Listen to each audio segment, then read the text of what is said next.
भागीदारी दस्तक, भारत की आवाज। साथियों, पहले तो मैं माननीय सर्वोच्च न्यायालय का धन्यवाद करूंगा कि उन्होंने इलेक्ट्रल बॉन्ड को और उससे जुड़े जो कानून बनाए गए थे, फाइनेंस एक्ट और उसके साथ साथ कंपनी एक्ट, उनको अवैध करार दिया। लेकिन साथ ही साथ हम एक मांग इलेक्शन कमीशन से करते हैं। वैसे तो हमें पता है कि election commission of India BJP का पार्ट बन गया है और इलेक्शन कमीशन ऑफ इंडिया से हमें कोई उम्मीद भी नहीं है कि वो न्याय करेगी, क्योंकि एक तरफ पूरे देश की जनता ईवीएम को हटाकर बैलेट पेपर वापस लाने की बात कर रही है, लेकिन election commission of India EVM से चुनाव कराने पे जिद पे अड़ा है। इससे ये तो बात स्पष्ट है कि इलेक्शन कमीशन ऑफ इंडिया एक इंडिपेंडेंट कॉन्स्टिट्यूशनल बॉडी के रूप में खड़ा ना होकर बल्कि बीजेपी का एक हिस्सा बन के खड़ा है। हम इलेक्शन कमीशन ऑफ इंडिया से ये मांग करते हैं कि वो ईडी को और सीबीआई को इस बात की जांच सौंप दे कि ये जो इलेक्ट्रल बॉन्ड किन किन बड़े उद्योगपतियों ने खरीदे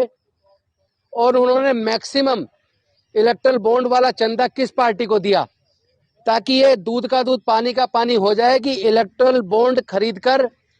वो पैसे भारतीय जनता पार्टी को इसलिए दिए गए क्योंकि उनकी सरकार ने फिर उन्हें बड़े पूंजीपतियों को लाखों करोड़ का मुनाफा कमवाया एक तरफ, ताकि इससे जांच से पता लग जाए कि ये मॉनेटरी गेन प्राप्त करने के लिए उन सारे बड़े बड़े पूंजीपतियों ने मैक्सिमम पैसा भारतीय जनता पार्टी को इलेक्ट्रल बॉन्ड चंदा खरीद के रूप में दिया और फिर सरकारी